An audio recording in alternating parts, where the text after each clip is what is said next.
Halo semuanya, hari ini kita akan menyaksikan percobaan ujian praktek Mafiboki dari kelompok 6 yang berjudul Pemanfaatan buah sebagai sumber arus listrik. Dengan anggota kelompok, saya sendiri Agrifa nomor absen 2, Felis Cahyadi nomor absen 8, Jessica Melinda nomor absen 15, dan Stephanie Angelica nomor absen 29. Selamat menyaksikan. Berikut ini adalah sekilas teori dari percobaan yang telah dilakukan oleh kelompok kami. Percobaan ini merupakan percobaan sel volta. Apa itu sel volta? Kita akan pelajarinya dari awal. Sel elektrokimia adalah pemanfaatan arus listrik yang dihasilkan oleh sebuah reaksi kimia atau arus listrik yang dimanfaatkan untuk menghasilkan sebuah reaksi kimia. Sel elektrokimia dibedakan menjadi sel volta dan sel elektrolisis. Sel volta adalah sel elektrokimia yang menghasilkan energi listrik dari reaksi kimia yang berlangsung secara searah dan spontan. Pada sel volta, elektroda negatif adalah anoda yang mengalami oksidasi karena menerima elektron dari katoda, dan elektroda positif adalah katoda yang mengalami reduksi karena melepaskan elektron. Hal inilah yang akan menghasilkan arus listrik. Lalu, adakah hubungannya dengan rasa asam pada buah? Nah, dengan adanya kadar vitamin C, artinya buah terasa asam.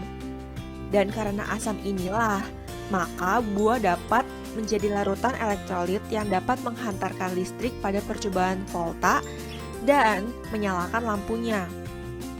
Jadi, hubungan vitamin C dengan hasil pengamatan adalah semakin tinggi vitamin C, artinya buah tersebut adalah larutan elektrolit kuat, yang artinya juga semakin baik menghantarkan listrik dan menghasilkan arus listrik yang tinggi. Terakhir, jangan lupa pelajari cara memakai multimeter. Multimeter merupakan alat yang menggabungkan antara voltmeter, ampermeter, dan juga ohmmeter. Alat ini disebut juga avometer yang merupakan singkatan dari ketiga alat tersebut.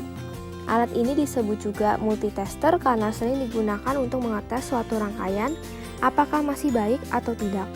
Berdasarkan tampilan hasil ukuran, multimeter dibagi menjadi dua, yaitu multimeter digital dan multimeter analog.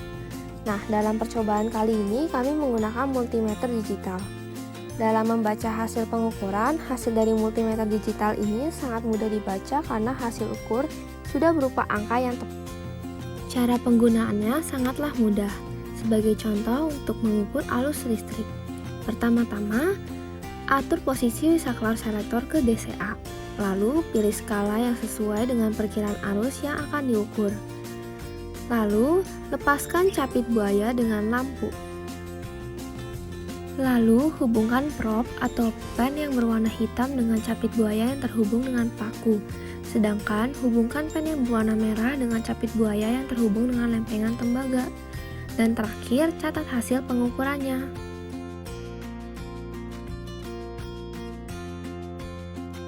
Langkah pertama adalah menyiapkan alat seperti laptop, multimeter, gelas mineral, kabel capit buaya, paku baja, lempeng tembaga, pisau, dan lampu LED. Dan untuk bahan-bahan yang dibutuhkan adalah koneksi internet yang stabil, jeruk nipis, belimbing wuluh, dan semangka.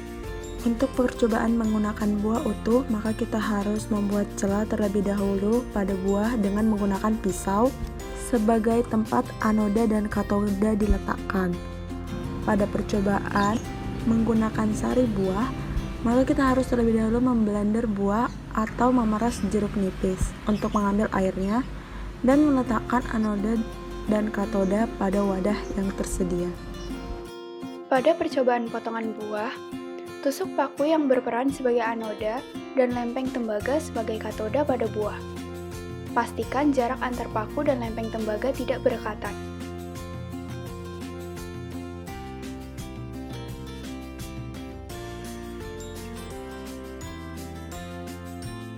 Setelah itu, capitkan capit buaya pada masing-masing paku dan tembaganya untuk membuat suatu rangkaian.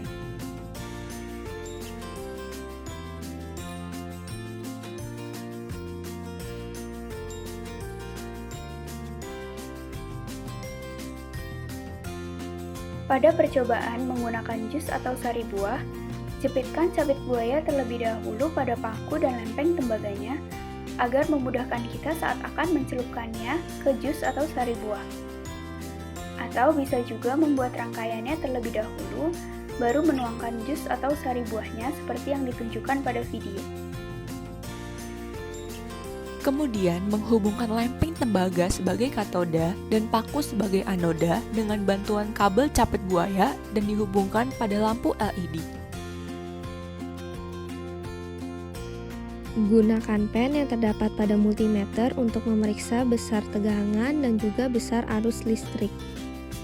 Terakhir, catat hasil pengukuran.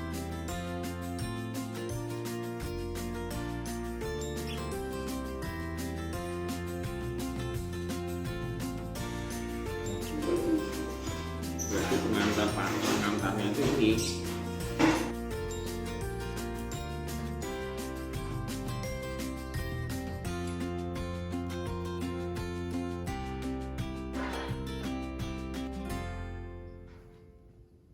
Mau tahu nggak kenapa nggak? Lampu pada percobaan ini dapat menyala karena anoda yang mengalami oksidasi karena menerima elektron dari katoda, dan katoda yang mengalami reduksi karena melepaskan elektron. Hal inilah yang akan menghasilkan arus listrik.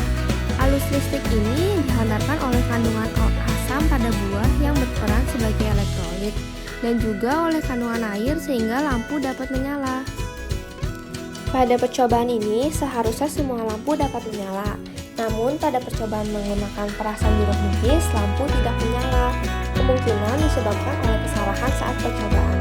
Selanjutnya, dari percobaan dinding mulut dan juga semangka, didapatkan bahwa arus listrik dan juga tegangan yang dihasilkan oleh semangka lebih tinggi dibandingkan yang dihasilkan dinding mulut. Hal ini dikarenakan semangka memiliki kandungan air yang lebih banyak dibandingkan dinding mulut, sehingga ion-ion lebih mudah bergerak bebas dan juga mengantarkan listrik. Kesimpulan yang dapat diambil dari percobaan ini adalah lampu dapat menyala karena arus listrik yang dihasilkan oleh proses reduksi oksidasi. Faktor yang mempengaruhi nyalanya lampu adalah kandungan asam dan air buah. Nah, sekarang kan kami sudah melakukan percobaannya. Untuk teman-teman yang ingin mencoba praktikum ini, ada beberapa syarat yang dapat diperhatikan agar penelitian yang dilakukan dapat memperoleh hasil yang lebih teliti. Yang pertama, takaran atau jus sari buah yang digunakan usahakan sama jumlahnya.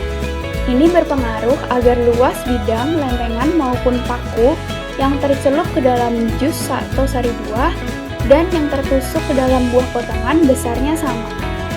Yang kedua, gunakanlah lampu yang tegangannya lebih kecil agar lebih mudah menyala. Yang terakhir, untuk percobaan menggunakan jus buah, dapat disusun terlebih dahulu rangkaiannya dan diselotip ke wadah yang akan digunakan. Baru tuangkan jusnya. Langkah ini akan memudahkan teman-teman semua agar elektroda yang digunakan tidak mudah bergerak. Berdasarkan percobaan Mofiboki yang telah dilakukan untuk ujian praktik tahun ini, kami sekelompok mendapatkan pelajaran bahwa walaupun ini pengalaman pertama kami melakukan percobaan secara online dikarenakan adanya pandemi COVID-19, ternyata kami tetap dapat produktif dengan cara yang telah kami tetapkan sendiri, yaitu melakukan percobaan bersama-sama sambil melakukan pertemuan secara online atau Google Meet. Dan walaupun kami tidak dapat bertemu secara fisik, namun dengan keadaan seperti ini, nyatanya kami menjadi lebih kompak, berjuang bersama-sama untuk melawan keterbatasan yang ada. Lewat berbagai pertemuan secara online, kami dapat saling mendukung dan sesekali bersenda gurau bersama di tengah kesibukan mempersiapkan ujian praktik ini.